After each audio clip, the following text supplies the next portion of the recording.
Olá, tudo bem com vocês? Professor Jorge Lacerda na área, para mais uma aulinha agora de Sociologia. Hoje, estreando o quadro novo. Vamos trabalhar hoje o segundo autor clássico da Sociologia, o Max Weber. Na verdade, é Max Weber. Pronuncia comigo aí o alemão, olha, Weber. Não é brasileiro gosta de aportuguesar tudo, né? Não é nem Webert, nem versão Webert Richard, não é isso. É Max Weber. Nós estudamos anteriormente o Emile Durkheim. Hoje vamos estudar Max Weber e vamos tentar comparar um pouquinho dos dois, mostrando que eles estão propondo princípios distintos para se pensar elementos ligados à sociologia ou às questões sociais. Qual que é o elemento fundamental dos autores clássicos? Nós temos sempre que analisar como esses autores abordam a relação entre indivíduo e sociedade, sujeito e estrutura social. Vimos que para o Durkheim, as estruturas sociais determinam os indivíduos. Ele analisa como os fatos sociais geram essas forças de conformação, a coesão social, os níveis de solidariedade. Hoje, no Weber, nós vamos estudar um pouquinho como esse autor vai para um outro lado dessa análise, como ele busca entender como os indivíduos ajudam a estruturar a sociedade. Então vamos lá, o primeiro elemento do Max Weber é entender o que ele chama aqui de sociologia compreensiva. A ideia de sociologia compreensiva do Weber é só a gente pegar um pouquinho exemplo, por exemplo, de um amigo compreensivo. Você chega lá, vai trocar uma ideia com seu amigo compreensivo, você pega 5 pessoas, 5 amigos, e os 5 vão relatar para esse amigo compreensivo que terminaram o seu relacionamento e querem um conselho. Ele vai analisar o caso de cada um desses, ele conhece, ele sabe como esse amigo pensa, ele sabe como cada um desses amigos sentem seu relacionamento e tudo mais. E ao dar um conselho, ele vai dar um conselho diferente para esses 5 amigos, mesmo tratando de um mesmo problema. Esse amigo, ele é um amigo compreensivo. Ele buscou compreender as questões ligadas emocionais, personalidades, tipo de relacionamento, antes de dar um conselho. Agora, aquele amigo que ele é um pouco mais, como eu posso dizer, mais insensível, ele vai dar o mesmo conselho para todo mundo. Termina mesmo, mulher igual 8, e aquelas coisas, aquele senso comum e tudo mais. Aqui, especificamente, seria interessante a gente compreender, então, como que o Weber desenvolveu esse método e qual que é a influência dele. A grande influência do Max Weber é do historicismo alemão. O que é o historicismo alemão? Um filósofo chamado Wilhelm Dilthey, que é um dos principais filósofos alemães ali do século XIX, início do século XX, vai dizer o seguinte: olha, as ciências humanas e as ciências sociais, elas têm que ser separadas das ciências da natureza. São ciências do mesmo jeito? Sim, mas são objetos, elementos muito distintos, né? Então a gente tem que pensar que o objeto das ciências humanas e sociais é um objeto específico. E ele não é um objeto que nós usamos a objetividade completa. Tem um grau de interpretação, de mudanças, não há um padrão. Então temos que entender fenômenos sociais e culturais dentro dos seus contextos, não buscando leis gerais, leis sociais, como os positivistas, como Emile Durkheim. Isso teve uma influência muito grande na obra do Weber. Esses caras estão produzindo na Alemanha exatamente no período de unificação da Alemanha. Os alemães, como se unificaram muito tardiamente, já na segunda metade do século XIX, se eles utilizassem as teorias do positivismo, por exemplo, para a ideia de progresso e tudo mais, eles chegariam à conclusão de que a Alemanha seria atrasada em relação às outras nações. Agora, entendendo a Alemanha dentro do seu contexto cultural, social, histórico, entendendo que cada nação, cada sociedade, cada cultura tem fundamentos, processos, características distintas, a Alemanha, na verdade, com o historicismo, ela se resguarda e busca entender a sua cultura, seus valores, sociedade dentro do seu próprio contexto e não em comparação às outras nações europeias. E é nesse contexto que Weber vai produzir a sua obra. É nesse contexto que Weber vai fazer uma análise da relação entre sujeito e estrutura social. Funciona. Então Weber vai fazer são as seguintes análises, seguintes elementos que são importantíssimos na sua obra. Então, considerar que, pela influência do historicismo, ele busca as particularidades, os particularismos da sociedade e não as grandes estruturas. Para isso, Weber focou na ação social dos indivíduos.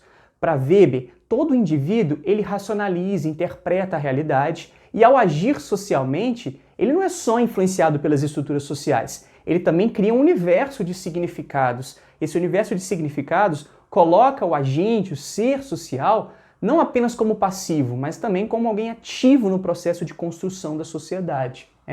E aí o Weber vai dizer então que os indivíduos ajudam a determinar as estruturas sociais e não são apenas estruturados por ela, diferentemente do que propôs o Durkheim. Então os dois, na verdade, estão em esferas opostas da análise de como funciona e como se organiza a sociedade na relação entre indivíduo e sociedade. E aí o Weber vai tentar analisar aquele contexto do século XIX, início do século XX, onde ele vai buscar compreender os efeitos dessa nova sociedade. E ele cria um termo para tentar traduzir um pouco o que era aquele momento. Ele vai chamar de desencantamento do mundo. Encantado não necessariamente é a ideia do príncipe encantado. Encantado ele vai dizer que é um mundo cujas diversas áreas que compõem a sociedade, a vida dos indivíduos, muitas vezes era baseado na tradição, na religião, na fé, na espontaneidade, nas emoções. Mas ele vai dizer que no século XIX, com a consolidação dos valores da burguesia e do capitalismo, aqueles elementos de ordem econômica como razão, planejamento, resultado, que ficavam restritos até então apenas à economia, o Weber vai dizer que eles vão migrar para outras esferas da vida.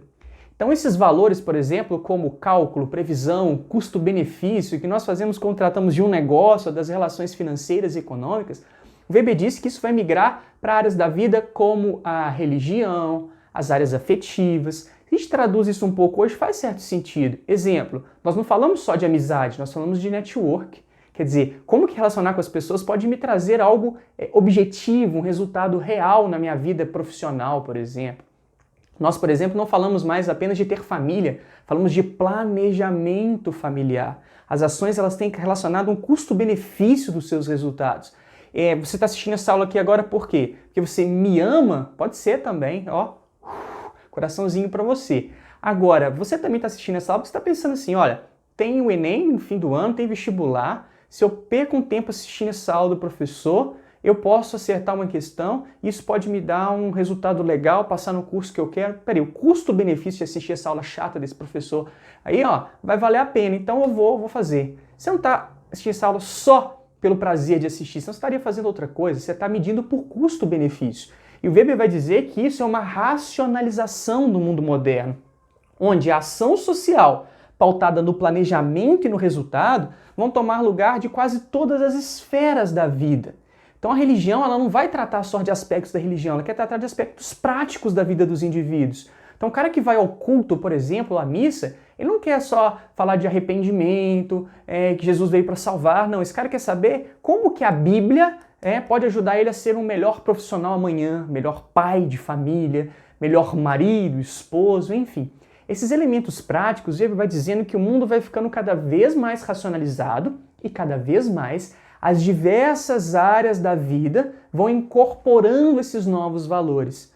Então ele diz que a ação social dos indivíduos tende a interpretar o mundo cada vez mais de maneira racional. Isso faz com que a gente entenda como que Weber vincula esses elementos, como que o indivíduo passa a ser importantíssimo na formação da sociedade. Sociedades, na verdade, elas são somas de indivíduos que interpretam o mundo, agem nesse mundo, e isso pode estar em maior ou menor consonância. Exemplo, se eu pego, por exemplo, uma sala de aula, pego uma escola tem o mesmo sistema, mesmas provas, mesmos livros, e eu tenho 5 turmas para uma mesma série. Mesmo tendo uma mesma estrutura, a mesma escola, com as mesmas características, eu vou dar 5 aulas dessas 5 turmas e eu vou perceber que essas turmas são completamente diferentes, às vezes dando a mesma aula, com o mesmo livro, o mesmo quadro. Isso leva a crer, ou corresponde às ideias de Weber a respeito dessas características. Como que sobre a mesma estrutura, salas são distintas porque as pessoas são diferentes, interpretam o mundo de maneira diferente, têm questões emocionais diferentes. Resultado disso, na verdade, é que se eu pegar, por exemplo, 10 alunos de uma sala e trocar com 10 alunos de outra sala, eu vou ter 2 salas completamente distintas depois dessa troca, porque a interação entre os indivíduos vai gerar uma nova estrutura. Então observe que não é a sala, a escola, o livro e o professor. São os indivíduos interpretando o mundo e relacionando que vão formar as estruturas, as características de cada sociedade. Essa seria uma leitura típica da maneira como Weber analisa a sociedade e a relação entre os indivíduos e as estruturas. Agora vamos para termos mais específicos da obra de Weber. Vamos falar um pouquinho agora sobre tipos de ação social. Se esse indivíduo interpreta o mundo de diversas maneiras, como que nós agimos socialmente então? Quais são as possibilidades? Weber, ao estudar os tipos de ação social, ele definiu que seriam, ou nós teríamos 4 possibilidades de agir socialmente. Essas 4 possibilidades, raramente elas se encontram apenas sozinhas. Normalmente essas possibilidades elas se misturam, esses tipos de ação social. Entretanto, ele tende a dizer que essas duas primeiras aqui, ação tradicional e ação afetiva, elas estão cada vez mais sendo superadas de um mundo que está sendo modernizado, racionalizado, pelas essas outras duas, ação racional baseada em valores e ação racional baseada em fins. Vamos a um exemplo então. Eu, por exemplo, gosto muito de ir ao supermercado, sou eu que faço as compras aqui em casa, né? Ao ir ao supermercado, normalmente eu faço uma lista. Por que eu faço uma lista? Eu quero ficar menos tempo no supermercado, eu quero comprar só aquilo que eu preciso, eu quero gastar o menos que eu possível ali para economizar com a compra. Então eu estou fazendo uma compra totalmente racionalizada. Entretanto, ao entrar no supermercado, muitas vezes eu faço isso o tempo todo, só não percebo na hora, mas depois, ao pensar numa aula como essa, eu chego a essa conclusão. Muitas vezes, quando vou escolher um produto, muitas vezes eu não escolho necessariamente, eu simplesmente pego aquele produto tipo uma marca de extrato de tomate famosa, uma marca de detergente famosa, simplesmente eu pego, coloco no carrinho e vou embora. Quando eu me dou conta, a minha mãe sempre comprou aquela marca, eu sempre comprei aquela marca, tem uma tradição, um costume, algo que eu não racionalizei muito, mas ele está circunscrito a um universo ali de repetição, de costume. Essa ação normalmente é tradicional. Bom dia, bom dia. Vou comprar tal marca. Isso também, puxa, essa marca aí, cara, na verdade a gente às vezes troca a marca pelo nome, né? A gente fala, por exemplo, lâmina de barbear, Gillette, chiclete, goma de mascar, cotonete, hastes de plástico com bordas de algodão flexível. Quer dizer, esses produtos às vezes são tão tradicionais que o tipo de produto leva o nome da marca nesse caso, muitas vezes, né? Ou esponja de aço, Bombril, enfim. Vocês devem ter trabalhado isso já em língua portuguesa. Assim sendo, a ação tradicional seria isso.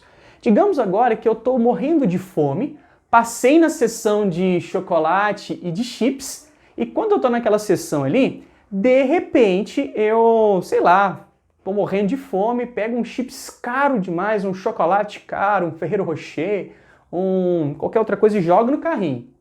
Pensando bem ali naquele momento, eu quebrei a lógica da racionalização da minha lista de compras. Por quê? Eu fui tomado por questões afetivas, emocionais, eu fui tomado pela propaganda que estava ali, o meu desejo de comer. Essa propaganda, esse efeito afetivo, normalmente ele é mais espontâneo, a gente não racionaliza muito. De repente vem um efeito desse, tudo mais, comprei e coloquei no carrinho. Então, primeiro, ação tradicional, repetição, ação afetiva, se é tomado por questões emocionais, sensíveis e toma decisões baseadas nisso. Terceiro agora, ação racional baseada em valores. Aqui o Weber disse que não, há uma escolha, ela é racional. Eu decidi fazer isso e eu não fui tomado por questões espontâneas. Entretanto, ela é baseada em um único valor, ou um conjunto de valores mais restritos e não no resultado. Exemplo, eu vou chegar lá e falar assim, eu posso economizar o que for na minha compra, mas na minha casa a gente só compra carne de primeira. Na minha opinião, comer carne de primeira é um valor que racionalmente eu decidi ser um valor importante. E todas as vezes que eu for comprar alguma coisa relacionada à alimentação, eu vou preferir carnes de primeira.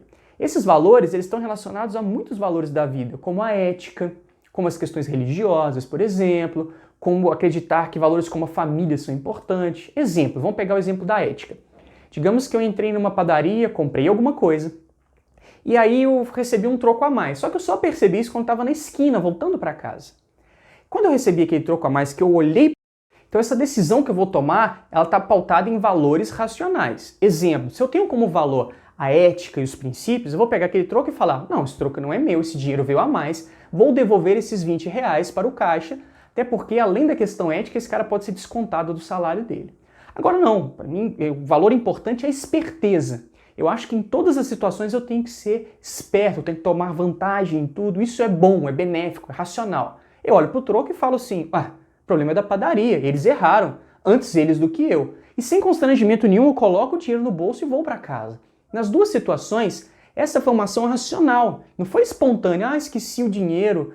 Não, na verdade você tomou um valor que para você racionalmente é importante, ou a ética ou tomar vantagem, ser esperto e tudo mais. No Brasil, por exemplo, a esperteza é um valor cultural muito importante. Na aula, depois, quando a gente for falar dos sociólogos brasileiros, sobre jeitinho brasileiro e tudo mais, a gente vai falar um pouquinho desse tema.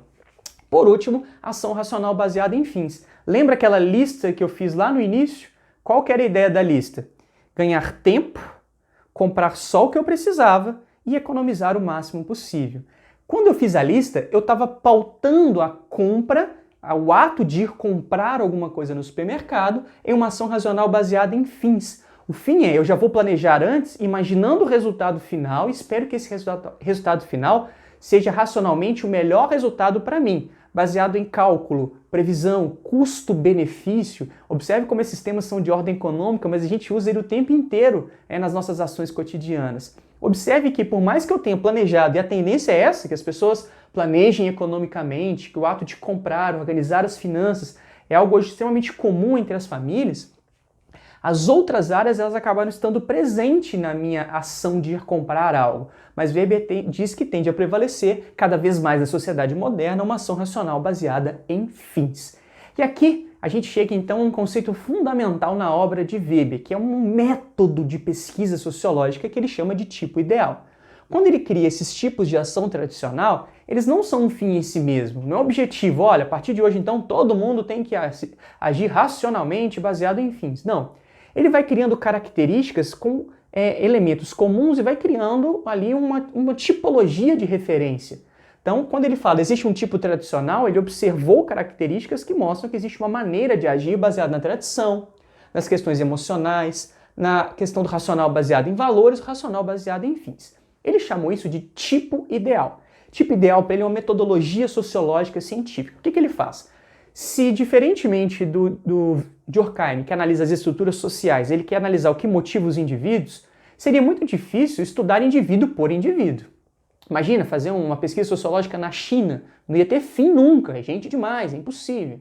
Então ele começa a observar que sociedades têm algumas características que se repetem. Por mais que você tenha exceções, ao analisar as características que se repetem, eu consigo ter uma referência. E nessa referência eu comparo essas características com outros fenômenos, para ver se você está mais próximo das características gerais ou se você foge dessas características e quais os motivos pelos quais você agiu diferente da maioria muitas vezes. Deixa eu dar um exemplo do que é um tipo ideal. Dizer, por exemplo, que o jeitinho brasileiro caracteriza as ações sociais do brasileiro. Jeitinho brasileiro é um tipo ideal. Todo brasileiro é malandro e age de acordo com o jeitinho brasileiro? Não. Mas é uma característica comum? Sim. Nacionalismo norte-americano é forte nos Estados Unidos? É. Todo mundo é extremamente nacionalista e patriótico nos Estados Unidos? Não. Organização e eficiência japonesa é uma característica comum? É. Todo japonês, ele é eficiente e organizado? Não. Mas essa característica serve como uma análise, uma comparação, não um fim. Não está dizendo que o objetivo é todo mundo ser assim. Ele só quer mostrar essas características. E aí a gente chega numa das obras mais importantes do Weber, que é trabalhada lá na Reforma Protestante, quando se fala do calvinismo na história. É trabalhado também em questões econômicas na área de geografia.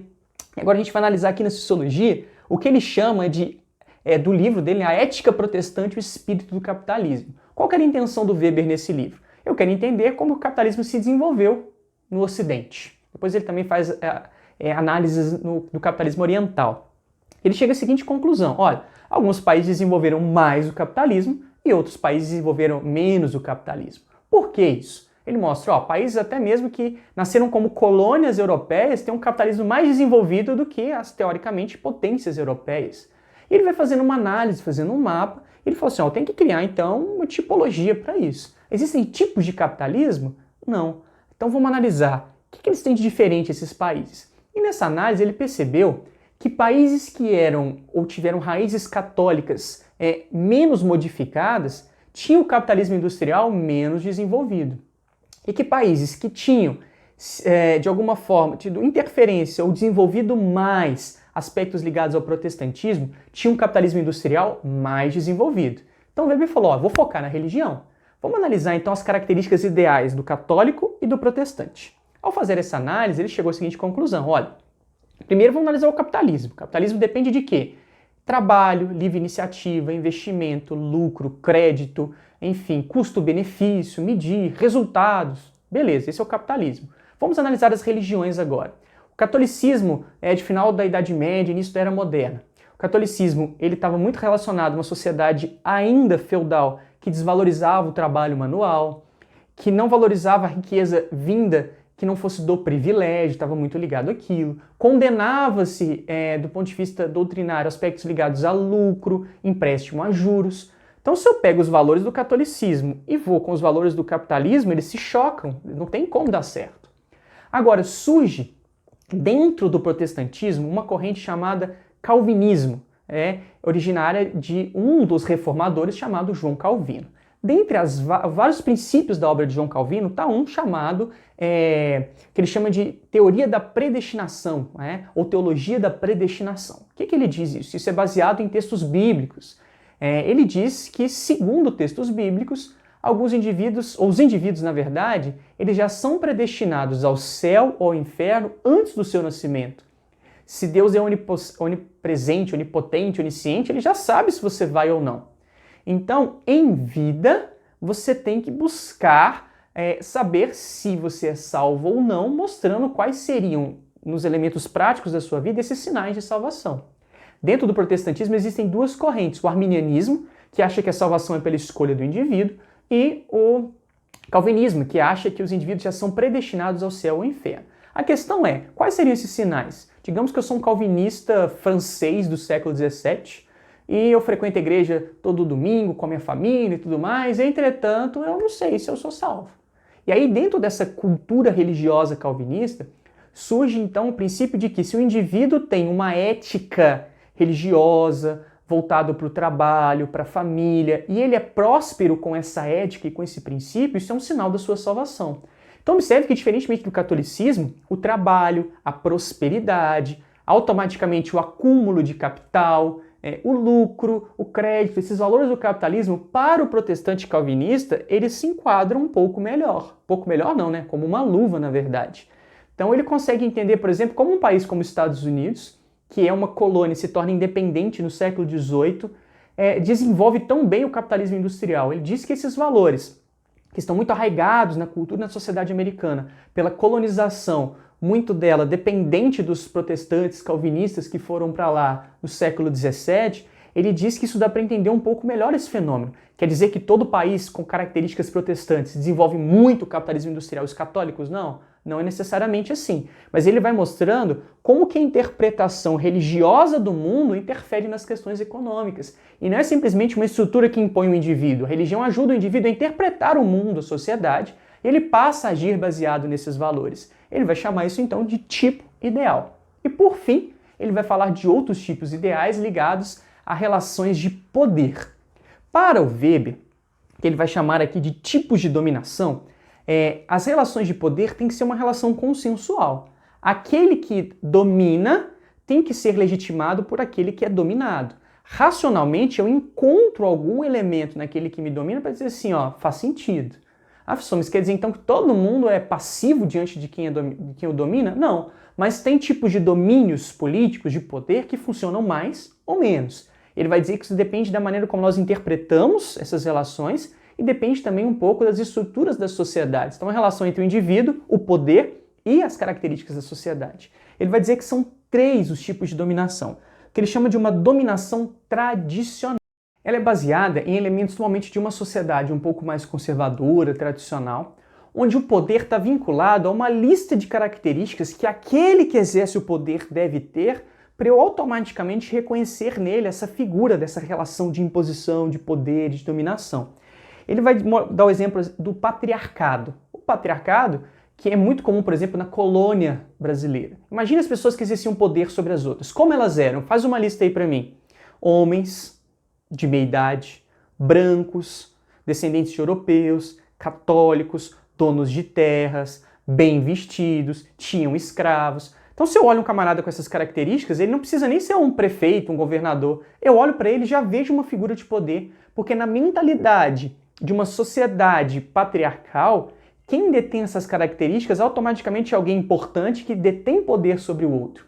A gente vê resquícios disso na sociedade até hoje. Pega um carrão aí, um SUV, estaciona aí perto do centro da cidade, quando o camarada vier pedir para vigiar, normalmente ele fala com você assim, Ô patrão, dá uma força aí.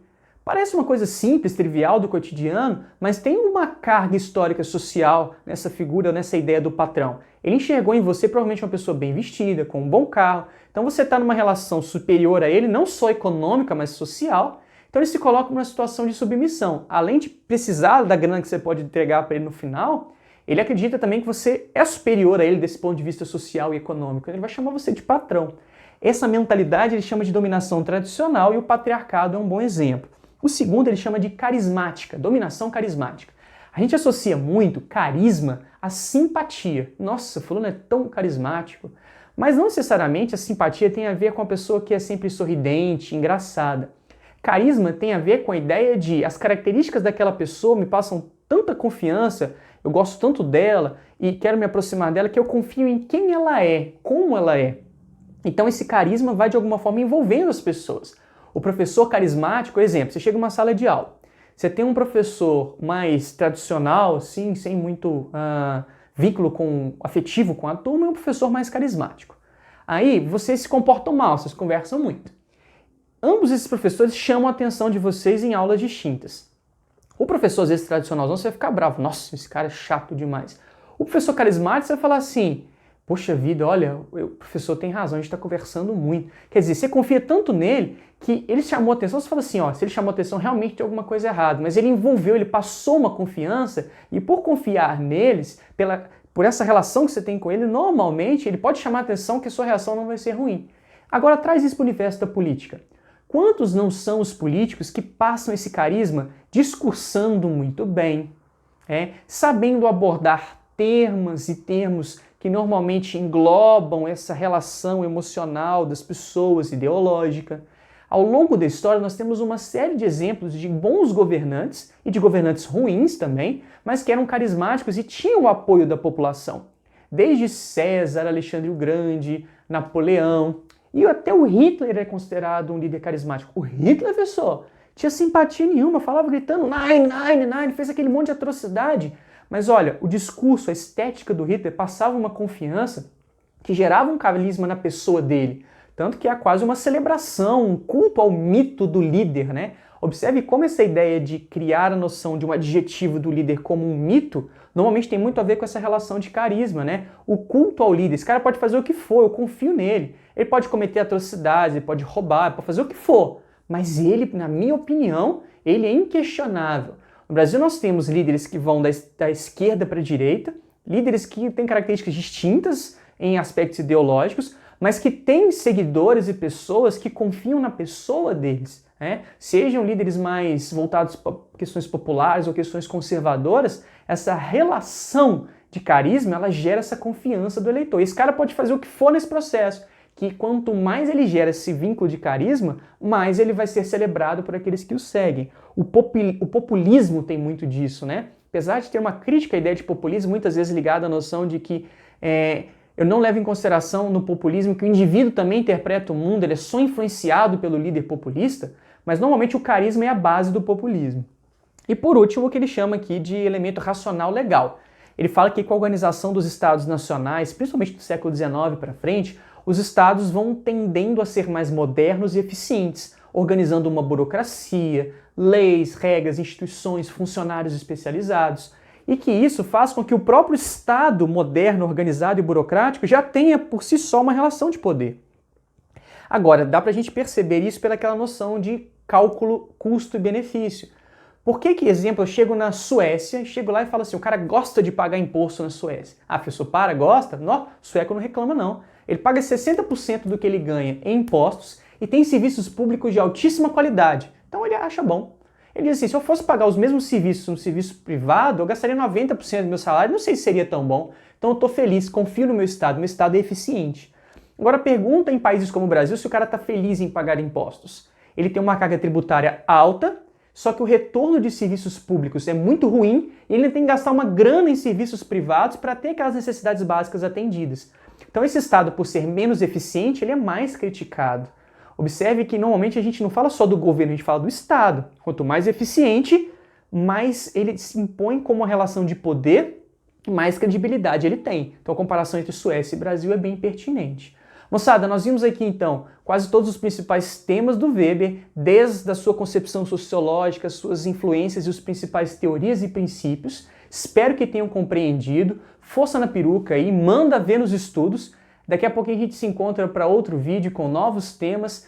Dá uma curtida, compartilha, se inscreve no canal e toda semana a gente vai ter um videozinho novo da área de Ciências Humanas. Muito obrigado pela atenção de vocês e nos vemos numa próxima oportunidade. Beijão, bye bye!